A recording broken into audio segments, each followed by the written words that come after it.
આપણા મનમાં કેટલાય વર્ષોથી આ વિધિ વિધાન અંગે આપણે બધા આસ્તિક છીએ, શ્રદ્ધાળુ છીએ. એટલે તરત એવી શંકા જાય, કોઈ તર્ક વિતર્ક થાય એવું નથી. પણ જ્યારે કોઈ હિન્દુ સનાતન ધર્મ ઉપર એવા અલ્પજ્ઞ કે અજ્ઞાની વ્યક્તિઓના બૌદ્ધિક પ્રહારો થાય, ત્યારે એ વખતે આપણું મન એ ક્યારેક શંકામાં સરી પડે. આપણા મનમાં ક્યારેક તર્ક વિતર્ક જાગે કે વર્ષોથી આ પૂજા વિધિ કરું છું, આ વિધિ વિધાન સાથે જોડાયેલો છું, નિત્ય એના માટે સમય ફાળવું છું, વારંવાર કથા દ્વારા એની જાગૃતિ અને બધી માહિતી આપવામાં આવે છે. પણ ક્યારેક એવા પ્રહારો થાય ત્યારે આપણી બુદ્ધિ એ શંકાશીલ બની શકે છે, આપણું મન એ ડામાડોળ થઈ શકે છે. તો જે વિધિ વિધાન કરતા હોઈએ એના પ્રત્યેની થોડીક શ્રદ્ધા એ આપણી ક્યારેક ડાયવર્ટ પણ થાય, ક્યારેક આસ્થા ઓછી પણ થાય. ત્યારે એ વખતે આપણા મનમાં લેશ માત્ર શંકા ના રહે. આપણું મન અને બુદ્ધિ એ સંપૂર્ણપણે નિશંક રહે, નિશ્ચિંત રહે અને નિસ્તર્ક રહે. એના માટે આજની પ્રવચનવાળા એ બહુ જ ઉપયોગી થાય એવી છે. પહેલાં થોડોક ક્રમ સમજી લઈએ કે આજની પ્રવચનમાળાના સમય પ્રમાણે આપણે બધા જ વિધિ વિધાનોને તો નહીં સમાવી શકીએ, પણ મુખ્ય જે આપણા વિધિ વિધાનો છે એને સમાવવાનો પ્રયત્ન કરેલો છે. પહેલું લઈએ મૂર્તિ પૂજા. મૂર્તિ પૂજા એટલે પરમાત્મા પ્રત્યેનો અપાર આદર એ વ્યક્ત કરવાની એક પૂજા. જે વ્યક્તિએ આપણને જીવન આપ્યું હોય, જીવન જીવવાની વ્યવસ્થા કરી હોય, સાથે સાથે એને ઉપભોગ્ય બનાવવા માટે સારું શરીર આપ્યું હોય, તો એના પ્રત્યેનો આદર કેમ નહીં? આ પરમાત્મા પૂજા એટલે ભગવાનનો આદર કરવાની એક વિધિ છે. કોઈ વ્યક્તિ આપણને ડૂબતા હોય અને બચાવ્યો હોય તો એના પ્રત્યેનો ઉપકાર આપણે જિંદગી સુધી ભૂલતા નથી. અરે સામાન્ય ઘરમાં પણ કેટલાય અનુભવો લોકોએ નોંધ્યા છે કે જ્યારે આપણા ઘરમાં કદાચ કોઈ વખત ચોરી થઈ હોય અને એની રક્ષા માટે કૂતરો રાખ્યો હોય, તો કૂતરા એ વખતે ભસીને કે બીજી કોઈ ક્રિયા દ્વારા આપણને જગાડીને સાવચેત કર્યા હોય, તો તરત આ ક્રિયા પતે પછી આપણે કૂતરાને ભેટી પડીએ છીએ. જ્યારે રાણા પ્રતાપ હલ્દીઘાટના યુદ્ધમાં હતા અને અકબર સાથેનું યુદ્ધ ચાલતું હતું, એ વખતે એમનો બહુ જ પ્રતાપી ઘોડો ચેતક, એ ચેતકે ખૂબ પોતાના માલિક રાણા પ્રતાપને બચાવી લીધા. અને એ વખતે રાણા પ્રતાપે ચેતક બહુ પ્રાણઘાતક હુમલાથી ગવાયા હતા, છતાં પણ એને ભેટી પડ્યા, એના પ્રત્યેનો આદર વ્યક્ત કરવા માટે. આજે વ્યક્તિઓ જેનાથી પોતે આગળ આવ્યા હોય અથવા તો પોતાની રોજીરોટી પ્રાપ્ત થતી હોય, તો એના પ્રત્યેનો સહેજે ભલે વસ્તુ નિર્જીવ છે તો એના પ્રત્યેનો આદર વ્યક્ત કરે છે. તમે કેટલાય ડ્રાઈવરોને ગાડીને પગે લાગતા જોયા હશે. દશેરાનો દિવસ આવે ત્યારે આવા યંત્રો, ગાડી કે વાહનોનું પૂજન થાય છે. વિશેષ કરીને કેટલાય એવા કારીગર વર્ગ છે, જેમ કે લુહાર હોય તો પોતાના ઓજારોની પૂજા કરીને પોતાના કામની શરૂઆત કરે છે. દરજીનો કોઈ સંચો સીવતો હોય તો પોતાના પણ મશીનને પૂજા કરીને પોતાની કામની શરૂઆત કરે છે. એ જ રીતે મિસ્ત્રી વર્ગના લોકો હોય તે પણ પોતાના જે ઓજારો છે, કરવત કે વગેરે, તો એને પૂજા કરીને શરૂઆત કરે છે. આપણે બધાએ ક્રિકેટ સ્ટેડિયમમાં પણ જોયું જ છે, કોઈ એવો વિરલ બેટ્સમેન હોય ને સદી ફટકારે ને એ વખતે પબ્લિક એને તાળીઓથી વધાવે, ત્યારે એ પબ્લિકનું સન્માન ઝીલવા માટે એ વખતે બેટ ઊંચું કરે છે. એ શું બતાવે છે કે આ મારું કામ નથી, આ બેટે મને કમાલ આપી છે. ભલે બેટ નિર્જીવ છે પણ એ ઊંચો કરીને બેટને આદર આપો એ ભાવ દર્શાવે છે. તો આવા સમગ્ર સૃષ્ટિના આપણા કાર્યોમાં સહેજે જે વસ્તુ કે વ્યક્તિ દ્વારા આપણને કંઈક ઉપકારની લાગણી અનુભવાઈ હોય, તો એના પ્રત્યેનો સહેજે આદર એ આપણે વ્યક્ત કરીએ છીએ. તો જે પરમાત્માએ આખી આ પૃથ્વી રહેવા માટે આપી, આપણા પ્રાણ અને શ્વાસ માટે આખા સમગ્ર ઓક્સિજનની વ્યવસ્થા કરી, આપણને પાણીની વ્યવસ્થા આપી, આ પ્રકાશ આપ્યો સૂર્ય અને ચંદ્ર દ્વારા, કે જેના દ્વારા આપણે પ્રાણોનું પોષણ થાય, રસનું પોષણ થાય, તો એ પરમાત્મા પ્રત્યેનો ઉપકાર કેમ નહીં? એટલે એ પરમાત્માની પૂજા એ બીજું કશું જ નથી, પણ એને આપેલા આવા ઉત્તમ આવિષ્કારો બદલ આપણે એમના ઋણી છીએ એ અનુસંધાન રહે એટલા માટે પરમાત્માની પૂજા થાય છે.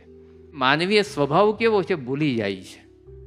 કોઈકે આવો ઉપકાર કર્યો હોય તો આપણી માનવની એક રીત છે, એને થયેલા અપમાનને ક્યારેય નહીં ભૂલે. તમને આમાં બેઠેલા બધાને ખ્યાલ હશે, કોઈકે 5-10 વર્ષ પહેલાં કોઈ અપશબ્દો કીધા હશે, કેવા કીધા હતા, કયા ટોનમાં કીધા હતા, ક્યાં કીધા હતા, કયા સમય કીધા હતા, બધું યાદ હશે. પણ કેટલાય સારા ઉપકારોને ભલું કર્યું હશે ને તો તરત માથું ખંજવાળશે, સારું યાદ કરવું પડશે. બસ આ માનવીય પ્રકૃતિ છે. આ માનવીય પ્રકૃતિ એમાં આપણે નિત્ય પૂજાને સ્થાન એટલે આપ્યું છે કે ભગવાનનો આ આદર થાય, એ નિત્ય આપણે ભૂલી ના જઈએ એટલા માટે એની નિત્ય પૂજામાં પરમાત્માની પૂજા, ગુરુની પૂજાને સમાવવામાં આવ્યા છે. સાથે ક્યારેક પ્રશ્ન એ પણ થાય, ચલો નિત્ય પૂજા તો કરવાની જ છે, પણ એ વ્યક્તિગત શા માટે? સ્વાભાવિક છે, પ્રશ્ન થાય જ કે અમારા ઘરમાં 5 સભ્યો છે, એક વ્યક્તિ પૂજા કરી લેશે તો અન્ય નહીં કરે તો નહીં ચાલે. હવે ક્યારેક દલીલ થતી જ હોય છે, તો સ્વાભાવિક છે. આપણી જે રોજિંદી શારીરિક ક્રિયાઓ છે એ વ્યક્તિગત કરીએ છીએ કે નહીં? આપણને જ્યારે ભૂખ લાગે છે તો બીજા ખાઈ લે તો ચાલે? નહીં ચાલે. તરસ લાગે છે, બીજા પાણી પી લે તો ચાલશે? નહીં ચાલે. ઊંઘ આવે છે તો બીજા ઊંઘી લે તો ચાલશે? નહીં ચાલે. એ ઊંઘવું જાતે જ પડે, એ ખાવું જાતે જ પડે, એ પાણી પીવાની ઈચ્છા થાય તો જાતે જ પાણી પીવું પડે. એ રીતે વિદ્યા ભણવાની થાય તો બીજા ભણી લે તો ના ચાલે, વિદ્યા જાતે જ ભણવી પડે તો જ હાથમાં આવે. હા, કદાચ ખાવાની બનાવવાની વ્યવસ્થા બીજા વ્યક્તિ કરી શકે, બનાવીને થાળી પીરસીને વ્યવસ્થા પણ બીજા વ્યક્તિ કરી શકે, થાળી આપણી પાસે લાવી પણ શકે. અરે કદાચ હાથમાં અશક્તિ હોય ને હાથમાં કંઈક ફ્રેક્ચર કે એવું થયું હોય તો મોઢા સુધી હાથ ના જઈ શકતો, બીજા કોળીઓ પણ મોઢા મૂકી શકે, પણ પછી ચાવવું તો આપણે જ પડે. એમ આ વ્યક્તિગત પૂજા એટલા માટે છે કે પરમાત્માનો વ્યક્તિ પોતાની રીતે આ આવિષ્કાર જે થયા છે એમનું જે ઋણ છે એ વ્યક્તિગત રીતે અદા કરી શકે તો જ પરમાત્માની સાચી ભક્તિ થાય. એટલા માટે આ પૂજાને વ્યક્તિગત રીતે કરવી એટલી યોગ્ય છે. આગળ આ જ મૂર્તિ પૂજાના 5મા ભાગમાં પ્રશ્ન એ પણ થાય કે પ્રાતઃકાળે જ પૂજા શા માટે? સવારની દોડધામ, ટાઈમ ઓછો, અને એમાંય શિયાળાની ઠંડી, સતત ગુરુત્વાકર્ષણ ગોડલા ઉપર લાગ્યું હોય. કારણ કે પૃથ્વી ઉપર ગુરુત્વાકર્ષણ તો છે જ, અને શિયાળામાં ગાદલા ઉપર એ ગુરુત્વાકર્ષણ બહુ જ વધી જાય છે. એ જલ્દી ગાદલું કે રજે બહાર નીકળે જ નહીં, અને પથારી પણ આપણને છોડે નહીં. ક્યારેક એવું લાગતું હોય છે. તો એ વખતે સવારના કટોકટીના ટાઈમમાં પ્રાતઃકાળે જ પૂજા શા માટે? તો માણસના જીવનમાં રોજ સવાર ઉગે છે, અને પ્રત્યેક સવાર એક નવું પુષ્ટ, સોનેરું પુષ્ટ લઈને આવે છે. હવે આપણી આ પ્રત્યેક સવાર એ જેટલી મંગલમય બને, જેટલી શુભમય બને, જેટલી આનંદદાયક બને, જેટલી શાંતિ પ્રદાન બને, તો એટલો આનંદ થાય કે નહીં? સવારના પોરમાં જ કોઈ રાવણ જેવા વ્યક્તિનું મોં જોવામાં આવી જાય તો જો તો ક્યાંક આજનો દાડો બગડ્યો, તરત જ મનમાં થશે. ભલે બોલીશું નહીં, પણ મનમાં શંકા કુશંકા ઘેરાવા લાગે છે.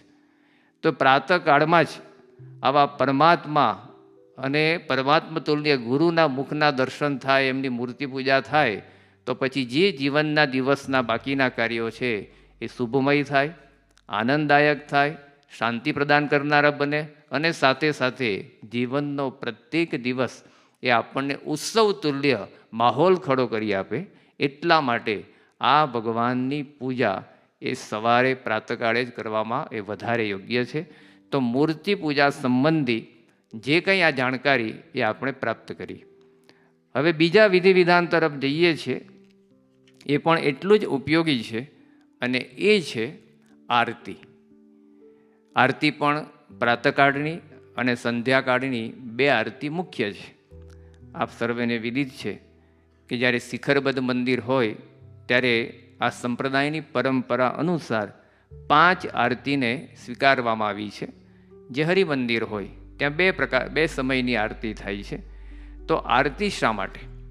તો જ્યારે આપણે આપણા શરીરનો વિચાર કરીએ છીએ, કારણ કે આપણે જે કાંઈ કરીએ છીએ એ આપણા શરીરથી કરીએ છીએ. શરીર આપણું મુખ્ય સાધન છે, એને ચલાવનારો આત્મા છે, પણ એ આપણું શરીર એ પંચભૂતનું બનેલું છે. પૃથ્વી, જળ, તેજ, વાયુ અને આકાશ. આ 5 ભૂતનું બનેલું આપણું આ શરીર એ પરમાત્માનો આપણા ઉપરનો બહુ જ મોટો ઉપકાર છે. કારણ કે એમને આપણને આ સ્થિર રહેવા માટે પૃથ્વી આપી, આપણને આપણો જીવન વ્યવહાર ચાલે, તૃષા છીપે, સમયે સમય પાણીની જરૂર પડે એટલે જળરૂપી આપણને પંચ મહાભૂત આપ્યું. ત્રીજું, આપણા શ્વાસ અને પ્રાણને ગતિ આપવા માટે એમને વાયુ તત્વની વ્યવસ્થા કરી. સાથે આપણને ખોરાક જોઈએ તો ખોરાક ઉગે એના માટે સૂર્ય દ્વારા પોષણ મળે ને ચંદ્ર દ્વારા એમાં રસનું પોષણ થાય એટલે સૂર્યચંદ્રની વ્યવસ્થા આપી. એટલે સૂર્યચંદ્રના પ્રકાશરૂપી આ તેજ તત્વ આપ્યું. સાથે એ જ ખોરાક થયો એને પકવવા માટે અગ્નિરૂપી તેજ તત્વ.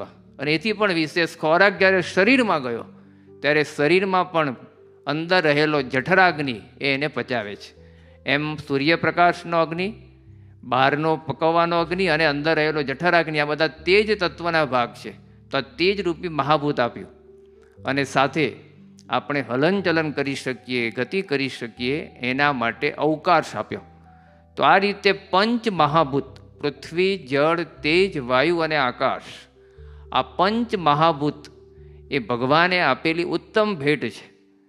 તો આરતી એ બીજું કાંઈ જ નથી. આરતીનો અર્થ થાય છે આ સમંતાત રતિ, એટલે કે હે પ્રભુ, મારો બધો જ પ્રેમ આપના પ્રત્યે જ સમર્પિત થાય એવો ભાવ છે.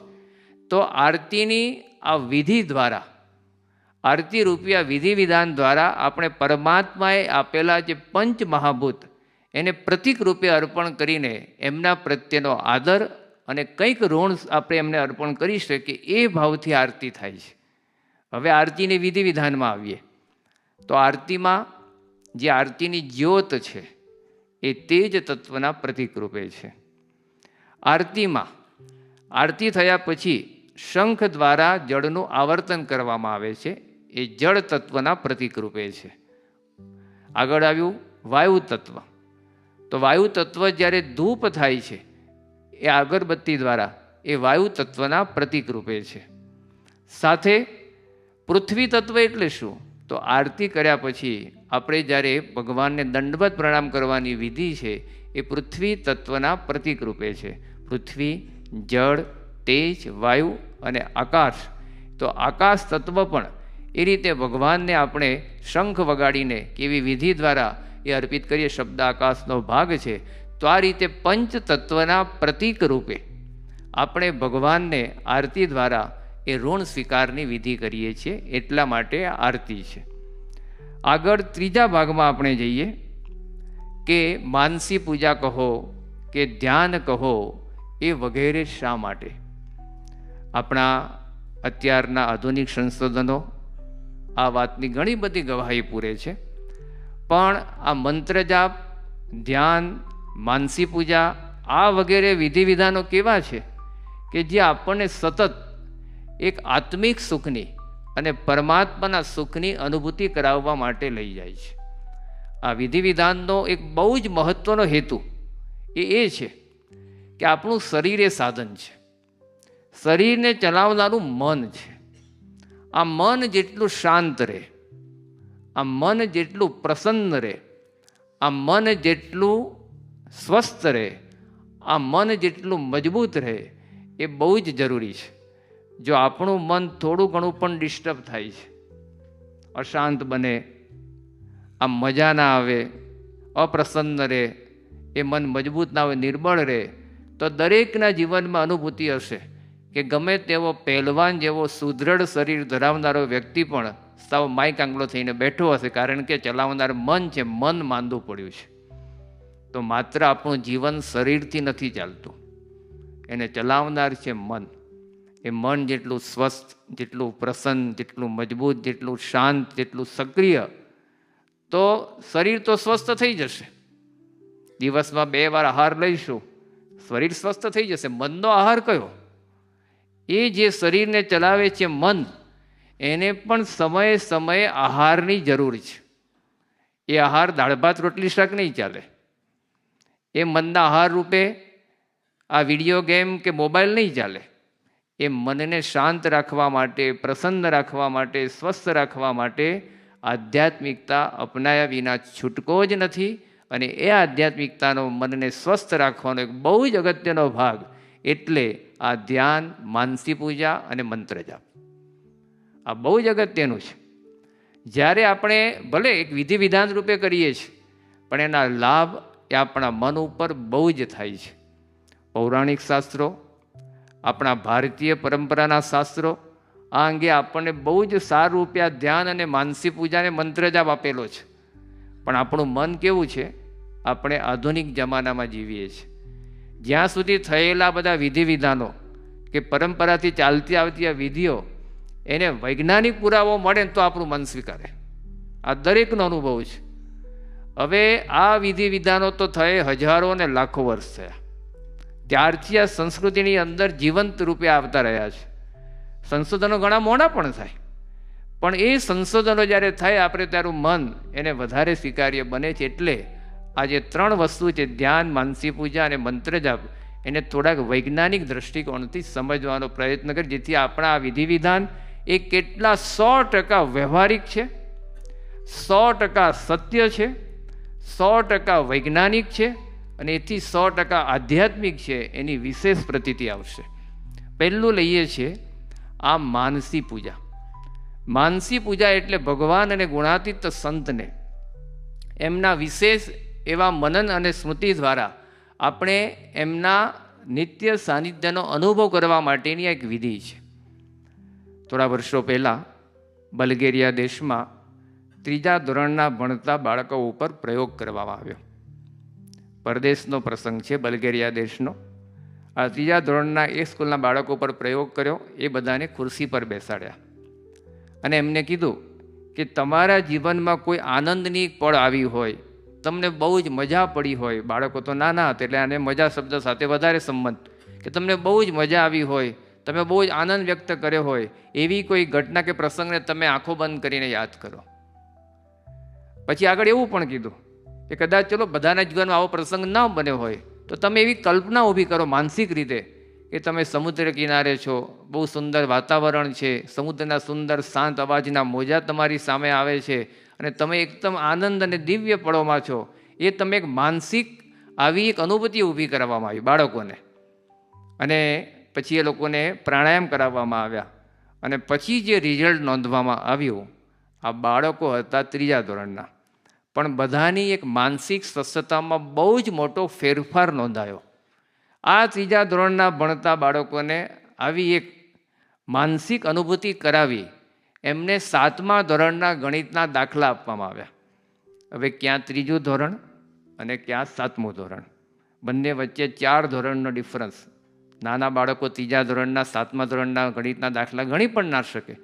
પણ આ પ્રયોગ પછી આ બલ્ગેરિયાની આ સ્કૂલના વિદ્યાર્થીઓના જે બધા પ્રયોગ કરનારા હતા એને નોંધ્યું કે બધાએ જે આ પ્રયોગમાં ભાગ લીધો હતો એ બધા જ 3જા ધોરણના બાળકોએ 7મા ધોરણના ગણિતના દાખલા કરી બતાવ્યા અને બધા 100% ઉત્તીર્ણ થયા. એનું કારણ નોંધવામાં આવ્યું કે આ સ્વસ્થ મન થયું એનું આ પરિણામ છે. જો પ્રસંગ પ્રદેશનો હોય કે દેશનો હોય, પણ આવા કેટલાય સેંકડો અનુભવો એ આપણા દરેક રીતે એ સ્વીકાર્ય થતા રહ્યા છે. હાર્વર્ડ યુનિવર્સિટીના બહુ જ મોટા પ્રોફેસર ડૉક્ટર હર્બર્ટ બેન્સન, એને આ અંગે તો પુસ્તક પણ લખ્યું છે અને ઘણા બધા પ્રયોગો પણ કર્યા છે. એને બૌદ્ધ સાધુઓ જે ધ્યાન કરે એના ઉપર થોડો આ પ્રયોગ કર્યા અને આ પદ્ધતિને એને રિલેક્સેશન રિસ્પોન્સ નામ આપ્યું.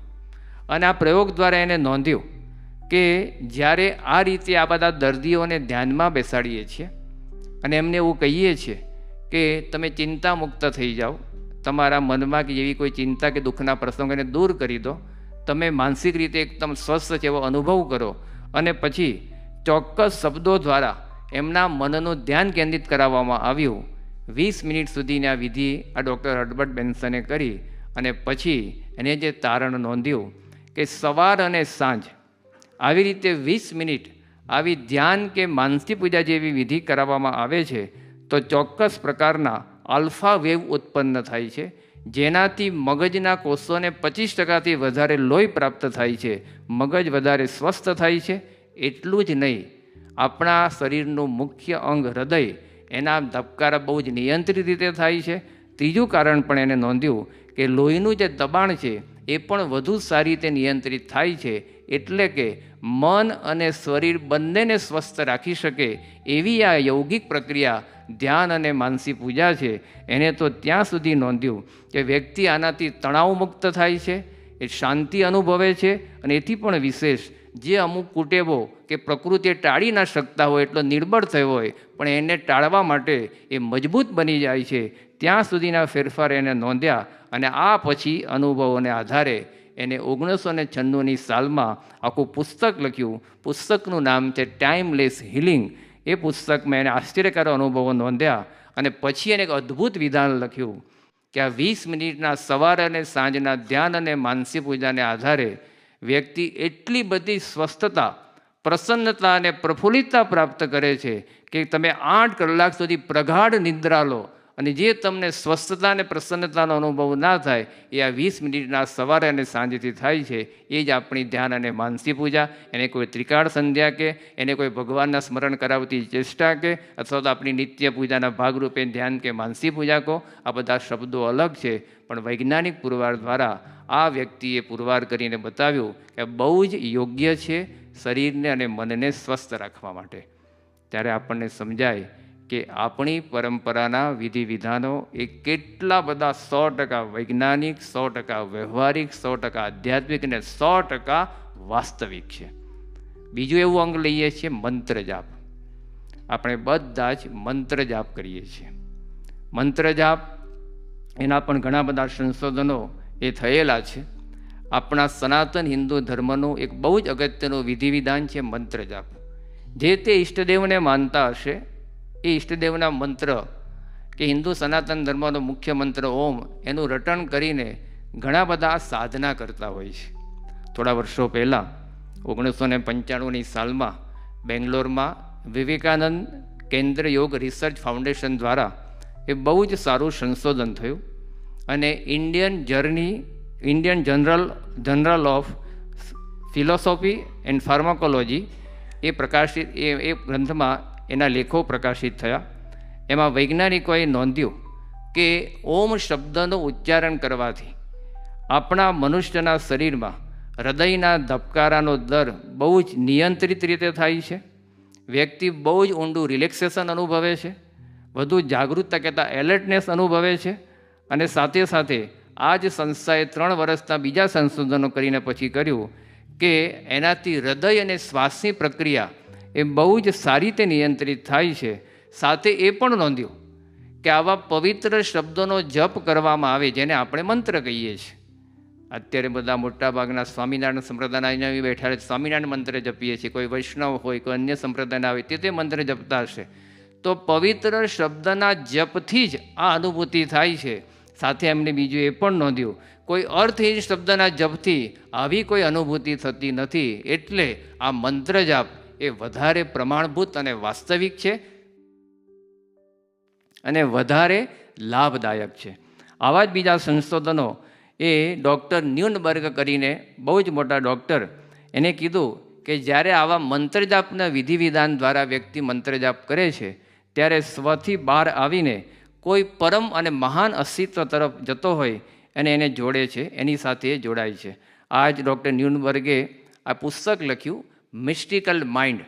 એમાં એને નોંધ્યું કે આ બધા વિધિ વિધાનો અને ખાસ કરીને લિથર્જી કહેતા જાહેરમાં કરવામાં આવતી આપણી આધ્યાત્મિક વિધિઓ, જેને આપણે સત્સંગ સભા કહીએ, મહાપૂજા કહીએ, પ્રદક્ષિણા કરીએ, અઠવાડિક સભા ગણીએ કે આપણી પારિવારિક ઘર સભા ગણીએ, બધી સમૂહમાં કરવામાં આવતી ધાર્મિક વિધિ છે. તો એના કરવામાં જ્યારે આવે છે ત્યારે એમાં એટલા બધા ફાયદાઓ થાય છે જે એકાંતમાં બેસીને ધ્યાન કરો તો પણ ના થાય, એનાથી વધારે ફાયદા આ સમૂહમાં બેસીને કરવામાં આવતી ધાર્મિક વિધિઓ દ્વારા થાય છે. એટલે યોગી બાપા જેને કહેતા સુરત ભાવ, પરસ્પર આ સમયા થાય, ઉત્સવ થાય, સભાઓ થાય, એમાં સમૂહ ભેગો થાય, એનાથી એક બહુ જ મોટી સેન્સ ઓફ કોર્પોરેટ યુનિટી ઊભી થાય છે. એને શબ્દ વાપર્યો છે સેન્સ ઓફ કોર્પોરેટ યુનિટી, જેને યોગી બાપા જમાત કરામત કહેતા. તો આપણી બધી જે વિધિ વિધાનો સાથે જોડાયેલો સમૂહ છે ને એ નિરર્થક નથી. એ સંપૂર્ણપણે કીધું 100% વૈજ્ઞાનિક, 100% આધ્યાત્મિક, 100% વ્યવહારિક અને 100% એટલે ફાયદાકારક. એટલી બધી આપણી આ ધાર્મિક વિધિઓ આની સાથે જોડાયેલી છે. આ જ પ્રયોગ એ વિશ્વના એવા બીજા 2 મહાન ડૉક્ટર જેનું નામ છે ડૉક્ટર સોબેલ અને બીજા ડૉક્ટર ઓર્નેસ્ટીન, એને પણ આ પ્રયોગ કર્યા અને એના અંગેનું પુસ્તક લખ્યું ધ હિલિંગ બ્રેઇન. એમાં એ જણાવે છે કે સમૂહમાં કરવામાં આવતી ધાર્મિક વિધિ વધારે લાભદાયી છે. પછી એને એક તારણ નોંધ્યું કે જે વ્યક્તિ સ્વકેન્દ્રી હોય અને એકલો એકાંકી જીવન જીવતો હોય તો એને એ વ્યક્તિને હૃદયના ધબકારા કહેતા હૃદયના આવા રોગની શક્યતાઓ વધી જાય છે. સમૂહમાં આવી રીતે વિધિ કરનારની શક્યતાઓ ઓછી રહે છે. આ બધા જ વૈજ્ઞાનિક સંશોધનો તારણ એટલું જ આવે છે કે આપણા જે વિધિ વિધાનો છે બસ એ યોગ્ય છે, વ્યવહારિક છે, વાસ્તવિક છે, વૈજ્ઞાનિક છે અને એથી પણ વિશેષ 100% આધ્યાત્મિક છે. આપણી જેટલી એમાં પ્રતીતિ અને શ્રદ્ધા વધે એટલો એમાં લાભ થાય. આ બધા તારણને અંતે ડૉક્ટર જે હર્બર્ટ બેન્સન, જેનો આગળ મેં ઉલ્લેખ કર્યો, એને તો જોરદાર વિધાન આપી જ દીધું કે આ વિધિ વિધાનો એ ખરેખર એટલા પ્રમાણભૂત છે. પછી એને લખ્યું કે કદાચ કોઈ આધુનિક વિચારકને કે બુદ્ધિને વધારે પડતું ગણનારા વ્યક્તિને આ કદાચ જૂનવાણી લાગશે, કદાચ એ જૂના લાગશે, સામાન્ય લાગશે, એને કદાચ ઓર્થોડોક્સ પણ લાગશે, પરંતુ આ ડૉક્ટર હર્બર્ટ બેન્સન લખે છે કે તે એને 2 શબ્દો વાપર્યા છે કે મિસ્ટિરિયસ છે અને હવે ઇવોકિંગ છે. મિસ્ટિરિયસ એટલે કે એકદમ અલૌકિક છે અને અહોભાવ પ્રેરક છે, એમાં જરા પણ શંકા નથી. તો આ બધા સંશોધનો, વૈજ્ઞાનિક પુરાવાઓ આપણને 100% પ્રતીતિ કરાવે છે કે આપણા ભારતીય વિધિ વિધાનો એ બહુ જ વ્યવસ્થિત છે. સનાતન હિન્દુ ધર્મના આ જે કાંઈ બધી આ વિધિ વિધાનો એ આપણને કેટલી લાભદાયી છે એ આપણે ગણીએ છીએ. એ રીતે પ્રદક્ષિણા હોય, દંડવત પ્રણામ હોય કે પછી બીજી અન્ય કોઈ વિધિ હોય, એ પણ એટલી જ વિધિ વિધાનના અંગ તરીકે વધુ વ્યવહારિક, વૈજ્ઞાનિક અને પ્રમાણિક છે. જેમ કે પ્રદક્ષિણા, તો પ્રદક્ષિણાનો ભાવ એટલો જ છે કે આપણે જ્યારે ભગવાનની પ્રદક્ષિણા કરીએ છીએ કે નિત્ય પૂજામાં પ્રદક્ષિણા કરીએ છીએ, વ્યાપકમ સર્વ કેન્દ્રમ છે પ્રતિમાનામ પ્રદક્ષિણા, ગુરુ હરિ મોહન સ્વામી મહારાજે સત્સંગ દીક્ષામાં આ ઉલ્લેખ કરેલો છે કે ભગવાનને કેન્દ્રમાં રાખીને જીવનની સર્વે ક્રિયાઓ કરવી. મહાભારતનો પ્રસંગ આપણને ઘણું કહી જાય છે કે પાંડવોએ બધી જ રીતે ભગવાનને કેન્દ્રમાં રાખ્યા, પણ ખાલી જુગાર રમતી વખતે દૂર રાખ્યા તો શું પરિણામ આવ્યું? મહાભારત ઊભું થયું. જો ભગવાનને સર્વે રીતે કેન્દ્રમાં રાખ્યા હોત તો પ્રશ્ન ના આવત. એ જ રીતે પ્રદક્ષિણા પછીનો ભાગ છે દંડવત પ્રણામ. એ પણ એટલી જ અદ્ભુત વિધિ છે. આજે કેટલાય મેડિસિન સાયન્સ સ્વીકારે છે, વૈજ્ઞાનિકો સ્વીકારે છે કે આ દંડવત પ્રણામની વિધિ આપણી શરીરની જે ઘણી બધી મુદ્રાઓ છે એમાં એક શ્રેષ્ઠ મુદ્રા છે. આ દંડવત પ્રણામ ભગવાનને કરવામાં આવે છે. મોહન સ્વામી મહારાજે સત્સંગ દીક્ષામાં એનો પણ ઉલ્લેખ કર્યો છે. સાષ્ટાંગ દંડ પ્રણામ કાર્ય કે એ રીતે બહેનોએ પંચાંગ પ્રણામ અને પુરુષોએ સાષ્ટાંગ દંડવત પ્રણામ કરવા. એનો અર્થ શું છે કે શરીરની જે બધી મુદ્રાઓ છે, કોઈ ચાલવું એ મુદ્રા છે, બેસવું એ મુદ્રા છે, દોડવું એ વગેરે મુદ્રા છે, પણ એમાં દંડવત પ્રણામની જે મુદ્રા છે પછી એમાં શરીરના બધા ફેરફારો નોંધવામાં આવ્યા. આ બધી જ મુદ્રામાં નોંધાયા. તો દંડવતની મુદ્રા એ એટલી બધી શ્રેષ્ઠ છે કે એમાં લોહીમાં હાર્મોન્સનું પ્રમાણ કે પછી બ્લડ પ્રેશર કે હૃદયના ધબકારા કે માનસિક જે શાંતિ, એ બધી જ મુદ્રામાં સૌથી વધારે સારું રિઝલ્ટ એ દંડવત પ્રણામમાં મળ્યું. હવે કરવાની છે આધ્યાત્મિક વિધિ, પણ લાભ કેટલા બધા માનસિક અને શારીરિક રીતે. તો આપણી આ બધી જ વિધિ વિધાનના જે અંગો છે જે અત્યાર સુધી આપણે જોયા, એ મંત્ર જાપ હોય, ધ્યાન હોય, માનસી પૂજા હોય, દંડવત હોય કે પ્રદક્ષિણા હોય, એ બધા જ આપણા શરીરને સ્વસ્થ રાખે તો છે જ, પણ મનને એથી વિશે શાંત, પવિત્ર, પ્રસન્ન, મજબૂત રાખે છે. એટલા માટે આ બધા જ વિધિ વિધાનો જરૂરી છે. હવે આગળ આવીએ છીએ એકાદશી વગેરે વ્રત ઉપવાસ. આપણને બધાને ખ્યાલ છે કે ભારતીય પરંપરામાં, સાંપ્રદાયિક આપણી પરંપરામાં એકાદશીનું બહુ જ મહત્ત્વ છે. ભગવાન સ્વામિનારાયણ પણ ગઢડા મધ્યના 8ના વચનામૃતમાં, એ સિવાય ઘણા બધા પૌરાણિક શાસ્ત્રોમાં એકાદશીના મહિમા ઉપર બહુ જ ભાર મુકાયો છે. કારણ કે 15 દિવસે આવતું આ વ્રત એ સાવધાન થઈને કરવું. ક્યારેક આપણને શંકા જાય, ક્યારેક થોડીક મનમાં ઘરી ગયેલી શારીરિક બીમારીનો ભાર અને ભય એ ક્યારેક આપણને એકાદશી કરતાં રોકે છે. આદર્શ તો નિર્જળ ઉપવાસ, નહીં તો પછી સજળ ઉપવાસ. ફરાળી તો છેલ્લા ગ્રેડમાં આવે, પણ આ બધું જ્યારે વ્રત ઉપવાસ એ પણ શરીરના મેન્ટેનન્સ માટે જરૂરી છે. આપણે બધા અક્ષરધામના પરિસરમાં બેઠા છીએ. અક્ષરધામ છેલ્લા 32 વર્ષથી કાર્યરત છે. 1992 ડિસેમ્બરમાં ઓપન થયું, ત્યારથી આ 2024 ડિસેમ્બર મહિનો ચાલે છે. બધાને ખબર છે કે દર સોમવારે શું હોય છે? અક્ષરધામ બંધ. કેમ? મેન્ટેનન્સ. એ પણ એની મશીનરીને મેન્ટેનન્સ માગે છે. તો શરીર મેન્ટેનન્સ નહીં માગે? શરીર પણ ક્યારેક ખોરાકની રજા માગશે. આ વ્રત ઉપવાસ એટલે ખોરાકની ગેરહાજરી છે. તમે આટલું મોટું શરીર લઈને જીવો છો, જે તમને 70, 80, 90 વર્ષ સુધી સાથ આપવાનું છે, તેનું પણ અઠવાડિયે કે 15 દિવસ મેન્ટેનન્સ માગે કે નહીં? તમે કોઈ પણ આટલું મોટું કોમ્પ્લેક્સ પરિસર લો, એને પણ સમયે સમયે મેન્ટેનન્સ આપવું પડે છે. તો પછી આ આપણું શરીર જે આપણને સાથ આપે છે, સહયોગ આપે છે, તો એના મેન્ટેનન્સ માટે આપણા શાસ્ત્રોએ આ વ્રત ઉપવાસને મૂક્યા છે. એકાદશી એમાં મુખ્ય છે. એકાદશી માટેની પૌરાણિક કથા તો બહુ પ્રસિદ્ધ છે. અત્યારે સમયના અભાવ આપણે એને નહીં લઈએ. ગઢડા મધ્યના 8મા ભગવાન સ્વામિનારાયણનો ઉલ્લેખ કરેલો છે. એકાદશીની કન્યા અને મૂળદાનવના યુદ્ધની કથા છે. એકાદશી એમાં જીતી છે, પણ એ વખતે ભગવાન પાસે એને વર માગ્યું કે મારા વ્રતના દિવસે કોઈ આહાર ના લે.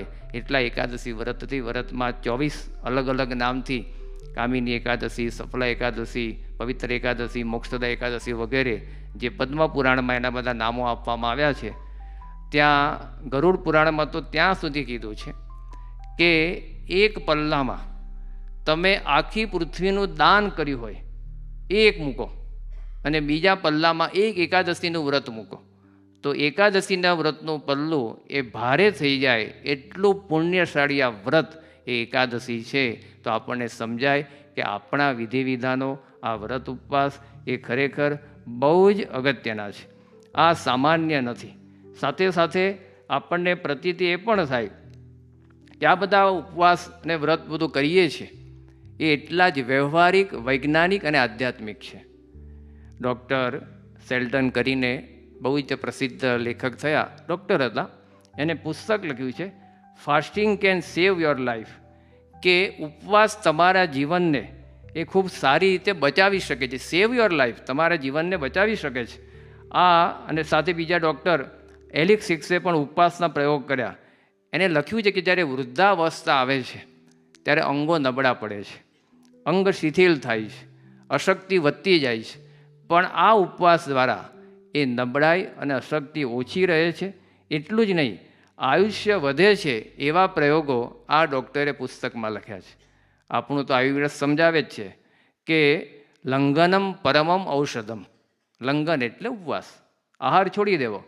કે જ્યારે કોઈ રોગ થાય, બીમારીમાંથી બહાર ના અવાય, ત્યારે એ બીમારીને દૂર કરવા માટે આ લંઘન એ પરમ ઔષધ છે.